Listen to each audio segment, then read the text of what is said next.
Buenas noches. El Fondo de Cultura se complace en iniciar la presentación del debate fundacional Los orígenes de la historiografía chilena del historiador Iván Jaksic. Contamos para dicho evento con, en primer lugar, las palabras de Isabela Niná, que es decana de la Facultad de Derecho de la Universidad Adolfo Ibáñez. Partimos contigo, por favor. Muchas gracias, Rafael. Muy buenas tardes a todas y a todos quienes nos acompañan. La verdad es que para nosotros como Facultad de Derecho este es un día de enorme alegría, y lo es porque podemos acompañar a Iván en este momento, que es un momento de celebración. Todo lanzamiento del libro es también el cierre de un proceso que significa un proceso bastante largo, ¿no es cierto? Y que hoy podemos compartir. Nosotros hablábamos con Iván ya no solamente al ver las pruebas del plotter y de la imprenta, sino también compartirlo con todas y todos quienes nos acompañan y los futuros lectores. Iván desde este año se ha incorporado a la facultad en una posición muy especial, muy relevante, y que queremos también apoyar con mucha fuerza, y es quien dirige la cátedra Andrés Bello en la Universidad Adolfo Ibáñez. Se ha puesto una meta no menos ambiciosa, ¿no es cierto?, que es actualizar las ediciones de la obra de Andrés Bello y también que esta cátedra sea un espacio de encuentro y de difusión de la historiografía, por supuesto, o de esta persona, la historiografía chilena. Así es que como facultad sabemos todo el enorme esfuerzo que Iván ha puesto en este libro, que también es un libro que, si bien habla del pasado, trae a la luz debates muy actuales, ¿no es cierto? Iván hace poco mencionaba que este libro no es solamente una manera de cómo se comprende la historia en un momento determinado, sino también toca cuestiones muy importantes en la obra de Bello y muy importantes hoy en nuestro país, como es el debate de qué espacio debe ocupar una constitución. Así que estoy segura que este libro será muy importante para los tiempos que corren, así como todos los proyectos que Iván emprende. Quisiera terminar por felicitarlo nuevamente, ¿no es cierto?, celebrarlo y agradecer también al Fondo de Cultura Económica hoy, quienes son los dueños de casa. Muchas gracias, Rafael, y muchas felicitaciones, Iván. Muchas gracias, Isabel, que se me olvidó decir, también es autora de La Casa, con un libro sobre migración que está muy vigente. Continuamos con el gran, desde México, con Christopher Domínguez Michael. Él es historiador, ensayista y uno de los críticos literarios más importantes del continente. Tiene el premio Javier Villaurrutia y el premio Guillermo Rousset Banda. Te damos la palabra, Christopher. Muchas gracias por participar desde México. Pues muchas gracias a todos ustedes, al Fondo de Cultura Económica, a Iván por haberme invitado. Y bueno, debo confesar que yo estuve a punto de rehusar la invitación porque mi calificación para hablar del asunto depende únicamente de haber leído el libro. Entonces decidí aceptar por dos motivos. Primero, para aprender. Siempre aprendo mucho de Iván cuando nos encontramos en el remoto pasado en conferencias presenciales. Y pues otra vez con esta edición aprendí mucho. Y no podía rehusarme porque Iván y yo estamos unidos por una suerte de compadrazgo, porque él es el biógrafo de Andrés Bello y yo soy el biógrafo de Fray Servando Teresa de Mier. Entonces eso es un lazo indisoluble. La única forma que yo tengo de hablar de este libro, desde luego que como amigo de Chile y persona preocupada por lo que ocurre allá, pues sí, desde luego que he estado confrontando la lectura del libro con aquello que empezó hace 2 años y cuyo desenlace es, en mi opinión, bastante oscuro. Entonces sí, desde luego que es una lectura que hace presente a la historia, a la historiografía, y la única contribución, insisto, que yo puedo hacer es para ilustración de, no de ustedes que lo saben, pero quizás de alguno de nuestros personas de nuestro público, contar un poco qué fue lo que pasó en México al mismo tiempo de lo que estaba pasando en Chile, según se cuenta en este proceso de constitución. Es radicalmente distinto, para bien y para mal. Entonces aquí yo dividiría mi breve intervención en dos rubros. Lo que es propiamente la primera constitución liberal mexicana y su relativo fracaso, hasta que vino la importante, que es la de 1857, la de Benito Juárez. Y por otro lado, la historiografía mexicana. Son dos temas distintos, muy relacionados. Como ocurrió en toda Hispanoamérica, pero en México de manera más dramática por haber sido el principal virreinato, el camino de México hacia la República es producto de una frustración y de una orfandad. Todavía y de la absoluta ceguera de los liberales españoles. Todavía en 1821, en las Cortes, los diputados de México, Lucas Alamán entre ellos, prácticamente suplicaban que se aceptara una comunidad de naciones, como luego fue la inglesa, y que consiguieran a donde hubiese un rey Borbón para ocupar el trono de México. La indiferencia, insisto, la ceguera del liberalismo español, porque de los conservadores no cabía esperar nada, impidió que México, como era su deseo, permaneciera ligado a España mediante una fórmula realmente virreinal, que hubiera un rey de México subordinado a un rey de España. Esto no ocurrió y personas que estaban a favor de esa monarquía semiconstitucional, para llamarle de alguna manera, meses después se habían vuelto republicanos. Y se habían vuelto republicanos todos, liberales y conservadores, federalistas y centralistas, porque no había otra opción. Entonces, y bueno, esto va a dar a la Constitución de 1824, de la cual deriva el hasta hoy nombre oficial del país, que es Estados Unidos Mexicanos. Lo han tratado de cambiar y no se ha podido, que expresa que el modelo a imitar era los Estados Unidos de América. Desde luego que hubo oposición a esta imitación extralógica, como dijo Octavio Paz, o servil, como se puede decir de otra manera. Hubo oposición, una de ellas la de Fray Servando Teresa de Mier, por ejemplo, lo cual le valió ser exiliado del panteón oficial del siglo XIX, que dijo: lo del federalismo es maravilloso, pero eso funciona para un país como Estados Unidos. Bajo cualquier manera, México será un país centralista.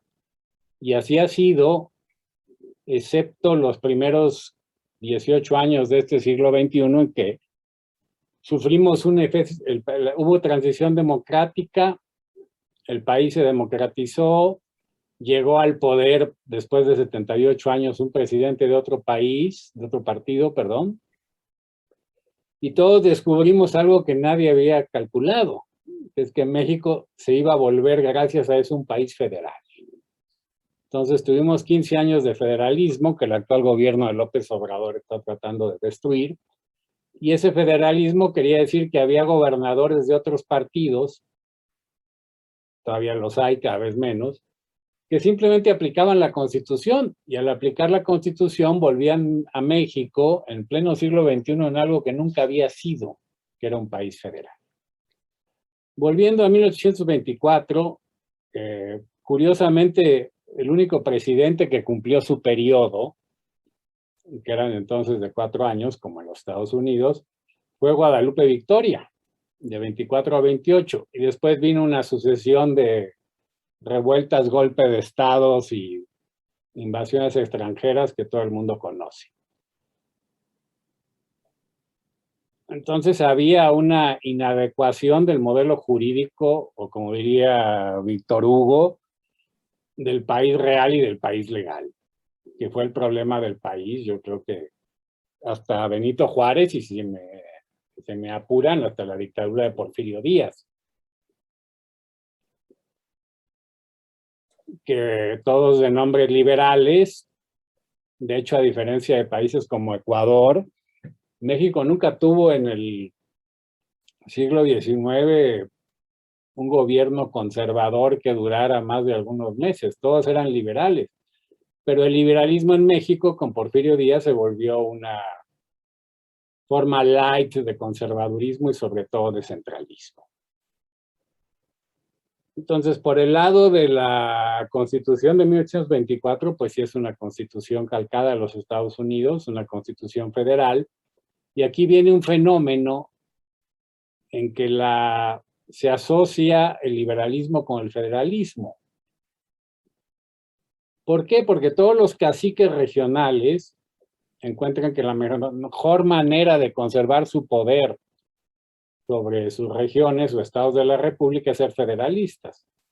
Eso implicaba una serie de ventajas económicas y políticas, y la más importante, el control sobre las milicias estatales. De hecho, el general Santana, que es una versión rocambolesca del general Rosas en la Argentina, ahora ha sido bastante reivindicado porque era un hombre que no tenía idea de nación, tan es así que perdió buena parte del territorio nacional con los Estados Unidos, no por culpa suya únicamente, pero él arrastra esa vergüenza, sino él tenía una idea de ejército nacional, lo cual permitió a fines del siglo XIX estabilizar el país. Y otra cosa muy contrastante, cuando yo leo un personaje poco conocido para mí como Lastarria, y veo la civilidad de su trato con el gobierno, o la búsqueda desde el poder público en Chile de organizar una visión orgánica, palabra que era muy de moda en el siglo XIX, de la propia historia de Chile, la historiografía. Esto contrasta mucho con lo que ocurrió en México, que es otra vez una absoluta disfunción entre el país real y el país legal. La historiografía mexicana, cuando apenas el país inaugura el nombre de México, la inventa un sacerdote llamado Carlos María de Bustamante.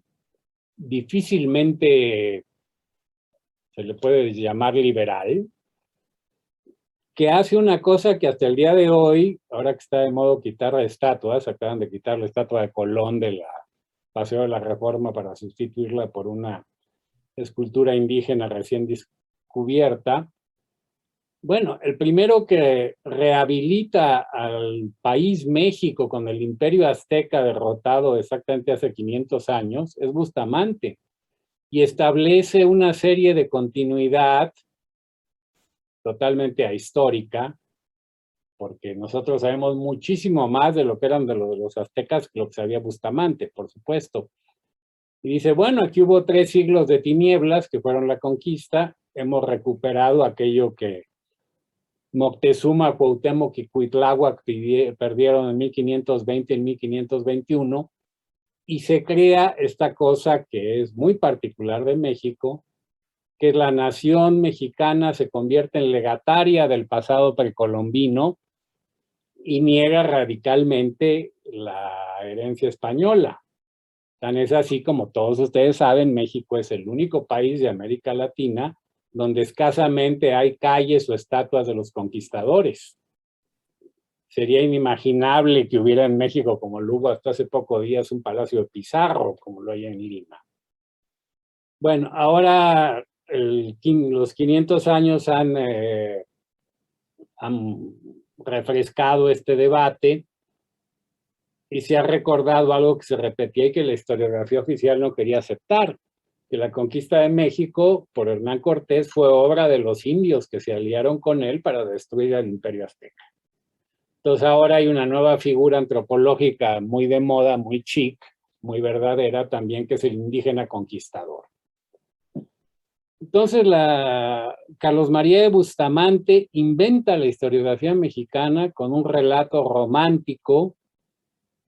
Su crónica de la independencia, de la guerra de independencia de México, es bíblica.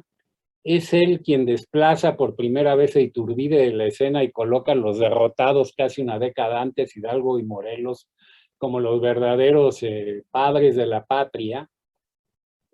Y se crea un problema hasta el pasado 27 de septiembre, que es donde colocas desde el poder público a la hora de conmemorar a Iturbide. Lo que hizo ahora un gobierno supuestamente de izquierda fue simplemente no mencionarlo para no meterse en problemas. Pero hay un cambio, por lo menos ahora por primera vez se festeja el 27 de septiembre como la verdadera independencia de México. Con esto termino, y no el 15 de septiembre que remite al grito de Dolores del cura Hidalgo de 1810, que es un hecho histórico del que sabemos muy poco y que más bien es una leyenda criada no solo por Bustamante, sino por toda la falsificación romántica que hubo de la historiografía mexicana a lo largo de todo el siglo XIX. Por eso el libro más importante, el siglo XIX mexicano no tiene un Sarmiento, no tiene un Da Cunha, pero sí tiene un libro de historia que yo creo que compite con ellos, que es la historia de México de Lucas Alamán, que es el primero que se atreve a desmontar la impostura romántica y cortar el lazo ficticio entre el México independiente y el Imperio Azteca. Porque si algo sabemos, y en esto creo que sí es muy distinta la historiografía de México a la de Chile, es que la sociedad mexicana tal cual era en 1821, nació en todos los sentidos, incluso en su lado indígena, en los 3 siglos del virreinato. Dicho esto, yo termino, agradezco a Iván y al Fondo Cultura Económica su invitación y espero que estas pequeñas notas de contraste con Bello, Lastarria y el proceso de constitución de Chile tan distinto sean de utilidad. Muchas gracias. Sí. Muchísimas gracias, Christopher. Continuamos con Josefina Arauz, que es magíster en Historia de la Universidad Católica, investigadora del Instituto de Estudios de la Sociedad y estudiante de doctorado en Filosofía. Muchas gracias, Josefina, por participar. Gracias, Rafael. Hola a todos y a todas. Saludo a mis compañeros de panel, bueno, a Isabel también, a Christopher. Tengo el honor y el desafío de hablar después de él. Y saludar especialmente al autor, a Iván. Es un honor estar aquí para mí, presentando su libro. Yo no tuve el privilegio de ser alumna de Iván, pero sí pude encontrarme con él en espacios de investigación y sobre todo en la lectura de sus libros. Y con este trabajo, con este libro que publica el Fondo de Cultura, el debate fundacional, los orígenes de la historiografía chilena, que creo que se podría llamar también, o agregar también, y la disputa sobre el pasado, que es un poco sobre lo que quiero hablar hoy día. Es un libro, creo que muy valioso, muy interesante, que aumenta el caudal del aporte de Iván a la producción historiográfica local, pero también, y quizás esto es más importante aún, y es también donde yo siento que puedo aportar, a la discusión pública.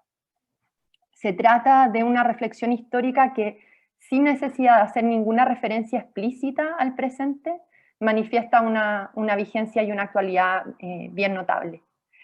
Y lo pienso sobre todo por la relevancia política de la discusión que aquí aparece. Porque el debate fundacional de nuestra historiografía, que Iván reconstruye aquí con esta compilación, y que presenta muy bien en su detallada introducción, sigue tan vivo como ayer, continúa. Porque no se trata, y creo que eso es algo que queda muy claro en el texto, de una discusión erudita, circunscrita al espacio exclusivo de la academia, de la disciplina histórica, sino que es una disputa respecto del papel del pasado, del vínculo que tenemos con él, del juicio que tenemos sobre él, y por lo mismo de su impacto y arraigo en el presente, y que es una disputa que, por cierto, nos compete a todos.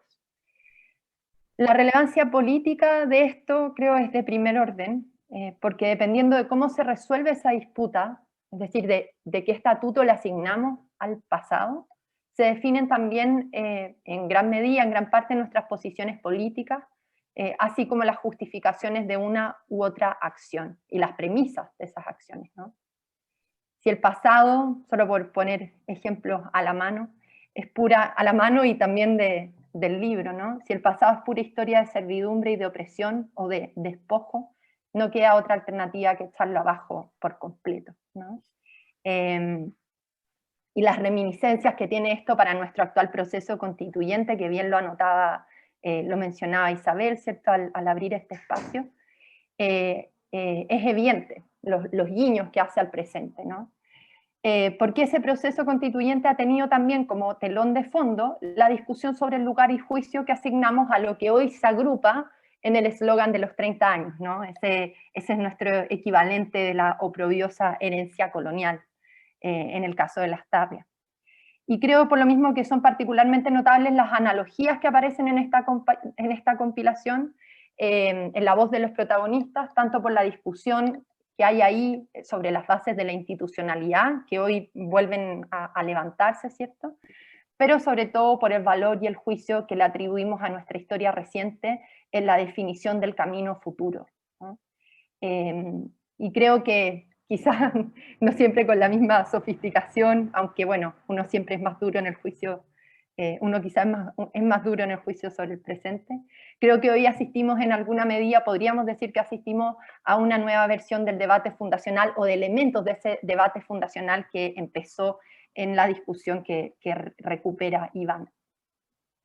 Antes de profundizar en la reflexión sobre esa vigencia, que es lo que más me interesa, quisiera detenerme de forma muy somera en una presentación general del libro, ¿no? El libro de Iván es una obra compilatoria, que debo decir que es una fascinación para todo historiador, historiadora, que siempre quiere estar cara a cara con las fuentes, y eso es muy atractivo para la lectura además. Una obra compilatoria que selecciona textos de una serie de autores que, a través de la prensa, fundamentalmente, dieron forma a lo que en la introducción aparece como el debate fundacional de nuestra historiografía. Son textos que se publican en la década de 1840 y que abarcan la pluma de nombres que nos resuenan a todos, ¿no? Claudio Gay, Domingo Faustino Sarmiento, José Victorino Lastarria, Jacinto Chacón y, como no, en el trabajo de Iván, Andrés Bello.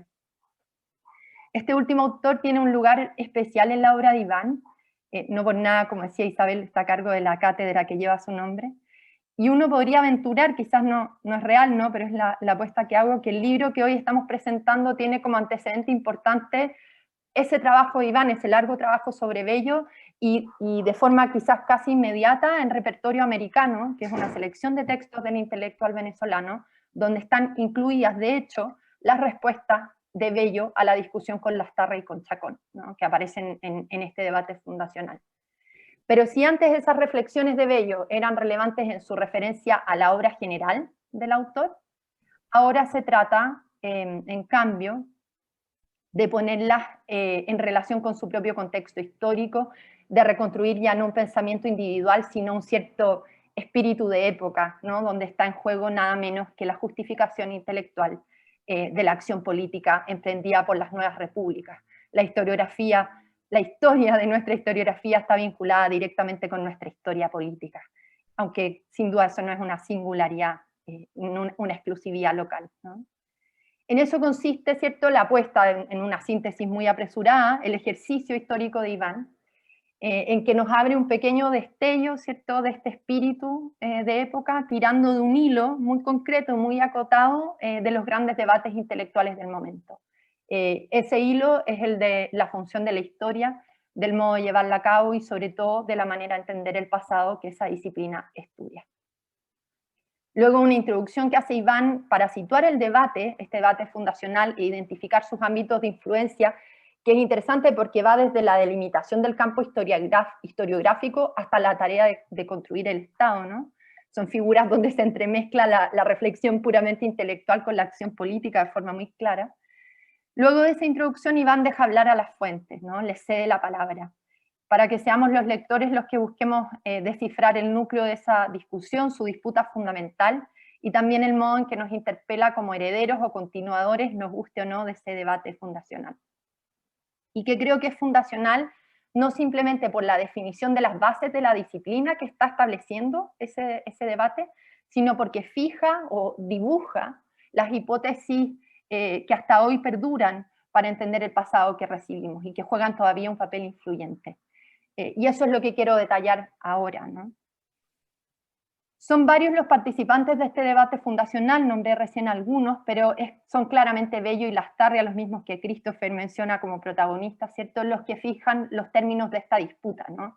La discusión, por cierto, es anterior a esta disputa explícita entre los dos autores, y lo ilustra bien la referencia de Andrés Bello a Herder, ¿cierto?, en el discurso inaugural de la Universidad de Chile, donde ya está un poco insinuando esta disputa, ¿cierto?, entre una historia que se ciña a los hechos versus una historia que hace filosofía, ¿no? Pero es claramente en la discusión entre ambos autores, luego ya en el 44, que se fijan los términos de este debate con claridad. Y el conflicto refiere explícitamente al rol de la historia, pero también por consecuencia, y esto es lo que a mí más me interesa, al juicio sobre el pasado. Las diferencias entre ambos son más de énfasis que definición, y ellos mismos lo afirman en distintos momentos de su diálogo, de su intercambio. Pero se trata de su moderado intercambio, ¿no? Tan civilizado, creo que decía Christopher, ¿no? Pero se trata de diferencias relevantes. Si para Bello lo fundamental de una ciencia histórica se funda en la acumulación de evidencia, no por pura erudición, sino para conocer la realidad concreta de una nación, de una comunidad, que él habla incluso como de su dimensión dramática, ¿cierto?, de esa historicidad, y donde le asigna un papel fundamental al levantamiento, a la recopilación de fuentes y a la narración de los hechos tal cual fueron. Para Lastarria se trata, en cambio, de una filosofía de la historia que, tomando las palabras que el mismo Iván ocupa del exiliado argentino Vicente Fidel López, ligue lo que es con lo que será, ¿no? En esta lectura de Lastarria, aquello que será está definido, más o menos definido, ¿no? ¿Qué es el progreso social? El avance lineal, progresivo de la historia humana a una versión cada vez más perfecta, un despliegue cada vez más claro, más amplio de su potencialidad, el avance, para usar las palabras del mismo Lastarria, hacia la emancipación universal. Y el interés por la historia se vuelve en alguna medida instrumental, ¿no? Al objetivo mayor, se subordina al objetivo mayor de identificar la fase en que nos encontramos en ese avance, de este destino como inexorable, el de esa perfectibilidad, ¿cierto?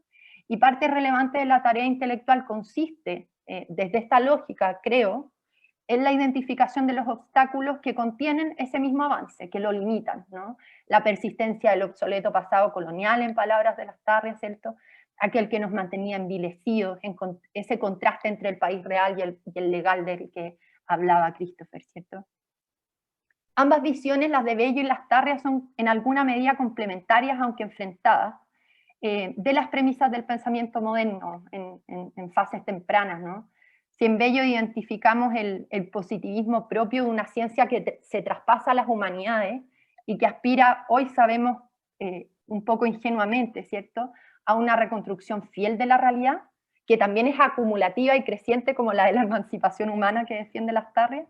En este último vemos el progresismo ilustrado en su mejor versión, optimista sobre el futuro y profundamente crítico de la tradición y de la herencia.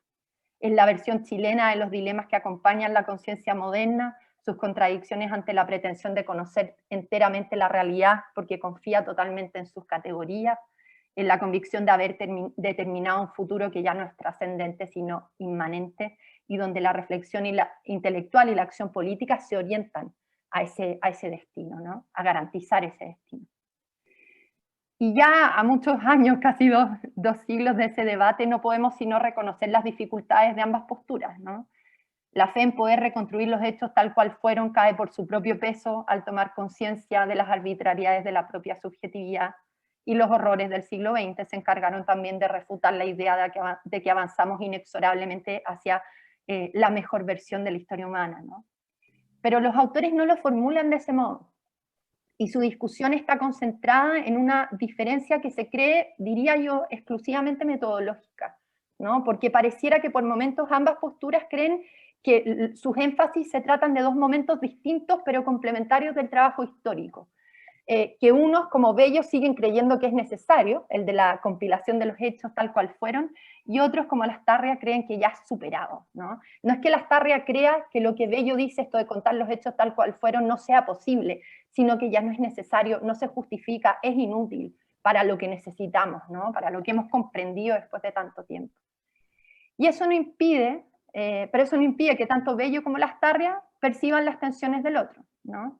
El riesgo de que un conocimiento acumulativo se vuelva una mera crónica irrelevante, así como en el caso de Bello, respecto de Lastarria, los riesgos de un pensamiento abstracto que prescinda de su realidad y que se homogenice creyendo que el destino es uno solo y que toda sociedad, sea como sea quien sea, debe ponerse a su servicio.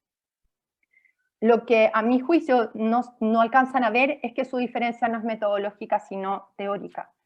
Bello no tiene un énfasis, sino una filosofía distinta a la de Lastarria, que se explica por una lectura diferente del pasado y del estatuto de ese pasado. De eso se derivan después sus diferencias metodológicas, ¿no? Pero hay una diferencia que es previa. Si para Lastarria esa herencia está completamente identificada con un oprobioso pasado colonial, donde la cultura es lo mismo que la institucionalidad política legada por la metrópoli, en Bello hay un intento por salvar ese legado, por precisar el carácter de esa tiranía envilecedora, pero una intuición también, me parece, de que ese pasado no se reduce a la autoridad, a la exclusiva herencia política, ¿no? La tradición es más grande que sus instituciones y la herencia más rica que sus arbitrariedades, ¿no? Esa es la disputa, a mi juicio, fundante de este debate fundacional. La disputa entre ambos autores no se resuelve, y como bien dice Iván, ambas nutrieron el desarrollo posterior de nuestra historiografía. Solo fijan los términos de la discusión que sigue hasta hoy. Porque ese debate, y esto es bien interesante, se dio en la prensa, con vocación pública y por lo tanto con pretensión política. Y si Bello encarna cierto, no sé si hay una palabra mejor, ¿no? Pero cierto conservadurismo, cierto reformismo, no sé cómo denominarlo, Lastarria representa el progresismo, ambas tradiciones de alguna manera presentes hasta hoy, aunque creo que es Lastarria el que tiene la hegemonía más clara en nuestra discusión pública. Y esta pretensión política que tiene este debate, al aparecer, ¿cierto?, en la prensa, reside en el lugar o valor asignado al pasado, ¿no? Si Bello quiere salvarlo, Lastarria busca superarlo. Y ahí creo está el carácter verdaderamente fundacional de ese debate, en fijar dos vías de comprender el pasado que marcan hasta hoy día identidades políticas y de la cual se derivan implicancias relevantes para la acción, ¿no?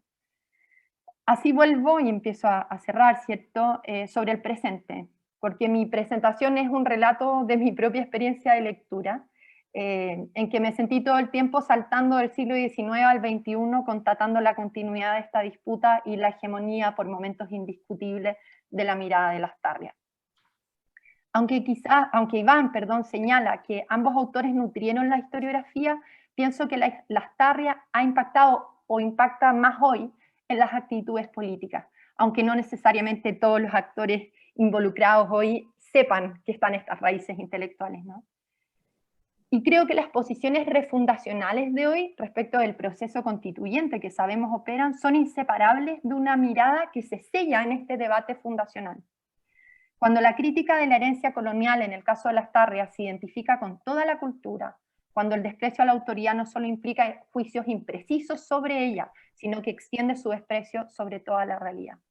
Ahí se fija una hipótesis, creo, que sigue existiendo hoy día, y que Bello disputa, a mi juicio, porque sabe sus consecuencias.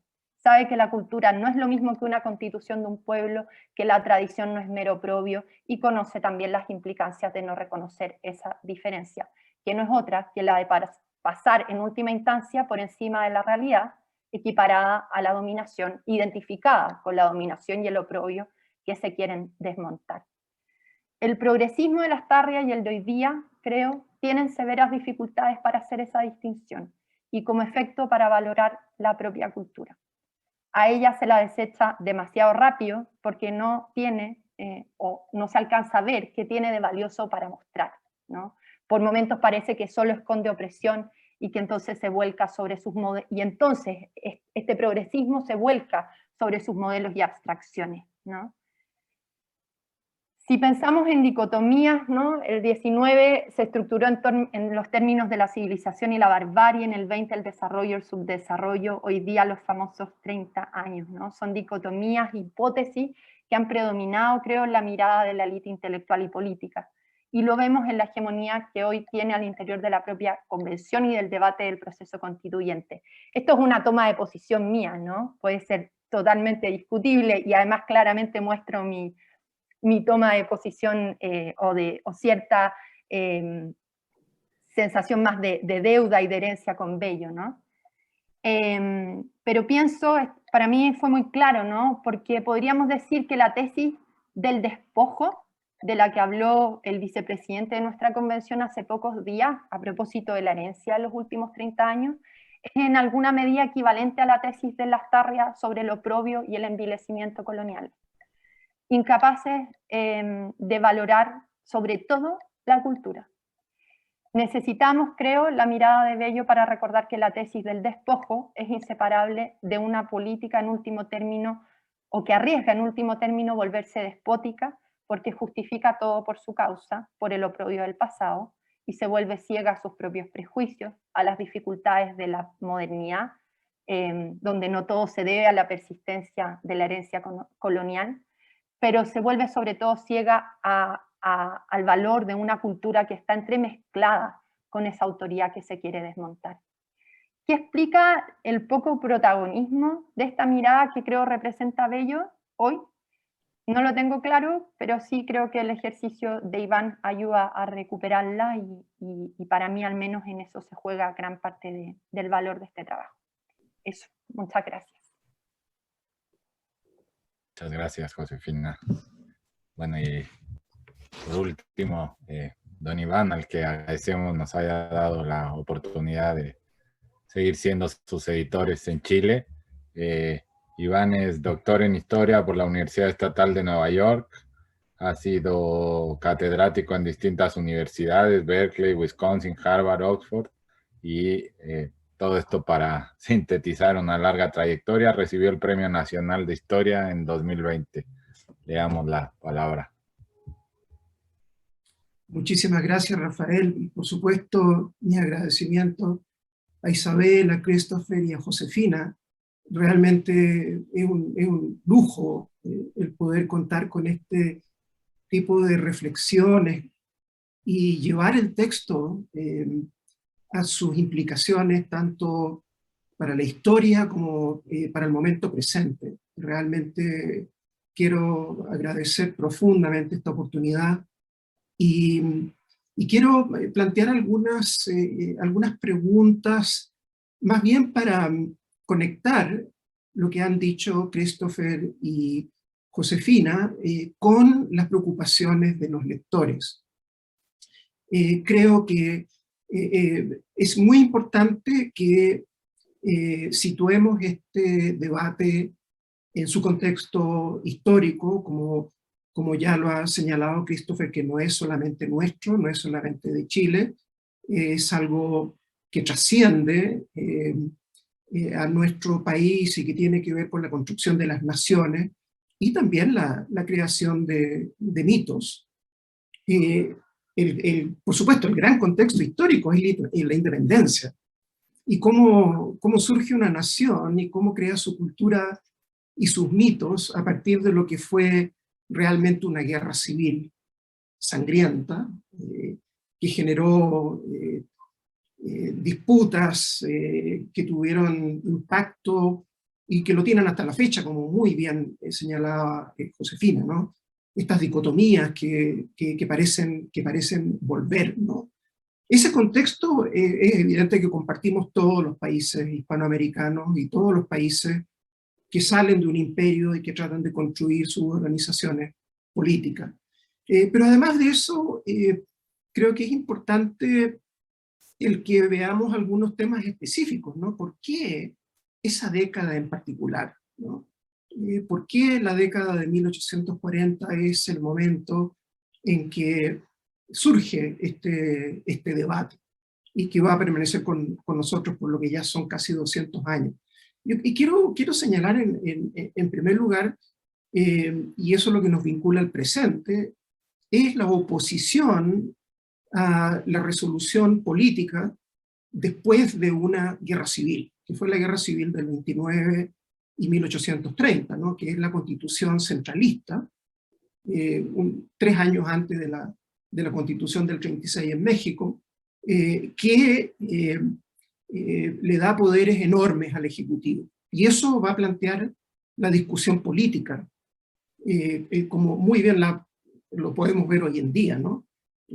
Una constitución que ha sido reformada miles de veces, la de 1980, pero que sigue siendo parte de las divisiones y del debate. En este caso era la constitución del año 33, ¿no? Que después se va a reinterpretar y que podría perfectamente haber llevado a una nueva guerra civil que nos dio, en el caso de Chile, un respiro, comparado particularmente con México, hasta el año 1891, que es cuando ese acuerdo entre el sector más autoritario de Chile, que le da un lugar muy leve a la legislatura, explota finalmente en el año 1891. Creo que es muy importante mantener ese contexto. En segundo lugar, yo creo que es importante considerar de que, como en el inicio de muchas de nuestras naciones hispanoamericanas, Chile se inicia como una sucesión de guerras civiles y eventualmente guerras extranjeras, ¿no? Y en este caso es la guerra contra la Confederación Perú-Boliviana. ¿Qué impacto tiene eso en el debate? Es que lo que se concebía como historia era una especie de aviso económico respecto del futuro y las posibilidades de Chile, ¿no? Y para eso el gobierno de Joaquín Prieto y Diego Portales firman un contrato con Claudio Gay, que en el fondo es una historia natural de Chile, en donde se aplica el paradigma de las ciencias naturales, ¿no?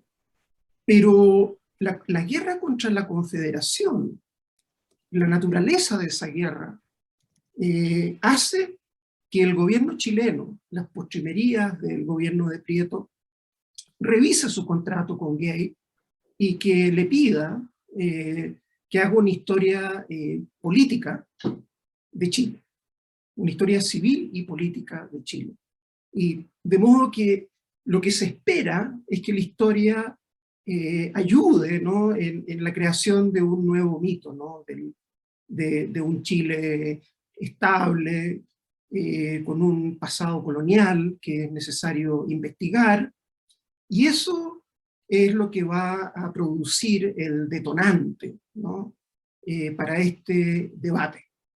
Es un detonante lento, es como una bomba de tiempo que explota en diferentes capítulos, pero que tiene también un contexto absolutamente claro.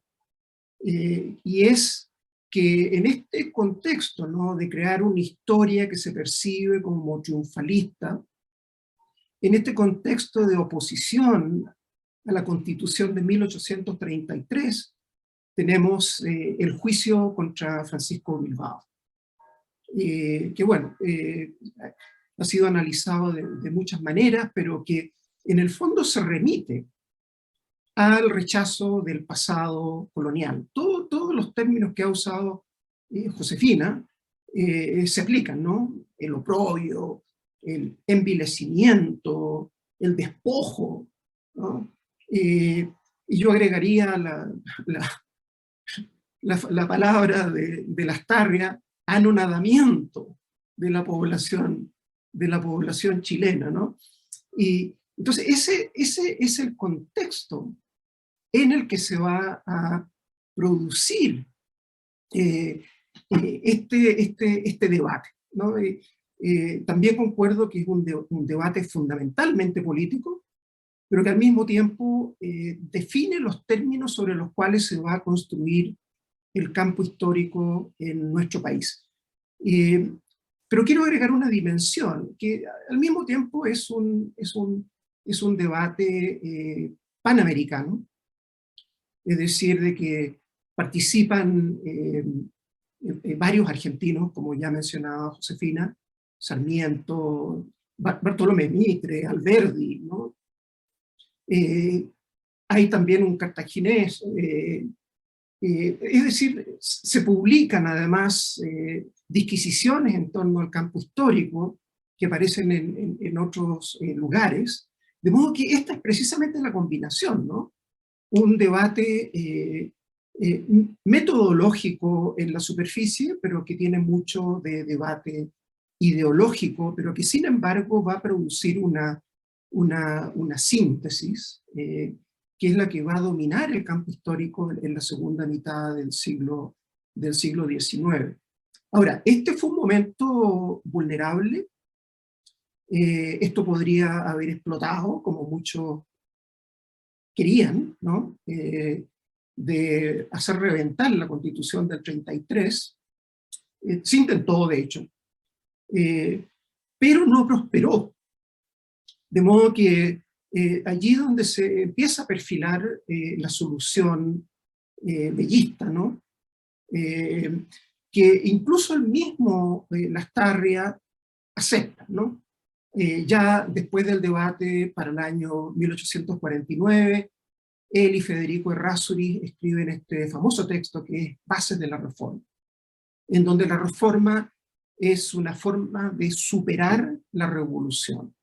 Es decir, de que el aporte de Bello es, en primer lugar, desde el punto de vista metodológico, el invitar a la reflexión en torno a las fuentes, pero que al mismo tiempo introduce lo que yo llamaría un liberalismo moderado ante el liberalismo más radicalizado de Bilbao, de Lastarria y de otros que fueron los que llevaron a la revolución del año 51. Para resumir, en el debate, si es que existe alguna preocupación al respecto, bueno, ¿cuál fue el resultado, ¿no? ¿Qué pasó aquí? Bueno, en primer lugar, lo que se buscaba era evitar cualquier tipo de negociación con España en torno al reconocimiento. Con la muerte de Fernando VII, con la regencia, hay una apertura hacia el liberalismo en España que lleva a reconocer la independencia. En primer lugar, la de México, el año 1836. En el caso de Chile, ese reconocimiento solamente se produjo en el año 1844, es decir, exactamente en el periodo en el que estamos hablando. Lo que buscaba un cierto sector era evitar cualquier tipo de relación diplomática con España, y eso fracasó. Es decir, se llevó adelante ese reconocimiento y los argumentos se encuentran en el debate. Tampoco se derribó la Constitución de 1833. Esta sobrevivió hasta el año 1925, con enmiendas, con múltiples reformas, pero sobrevivió. Es decir, de que el debate aportó en muchos sentidos a que este tema político se resolviera. Tampoco se rompe con la Iglesia, ¿no? Que era el argumento, sobre todo, de Francisco Bilbao, de una forma un poco más moderada de Lastarria, pero no se produce el quiebre con la Iglesia, lo que nos ahorra la experiencia de México, ¿no? Que llevó a una guerra sangrientísima, ¿no? Y que a su vez llevó a una invasión extranjera, ¿no es cierto? Y que en el caso de Chile se resolvió en parte porque ya era parte, había sido internalizada dentro de quienes pensaban, ¿no?, que esa no era la salida, que lo que había que buscar era precisamente las reformas.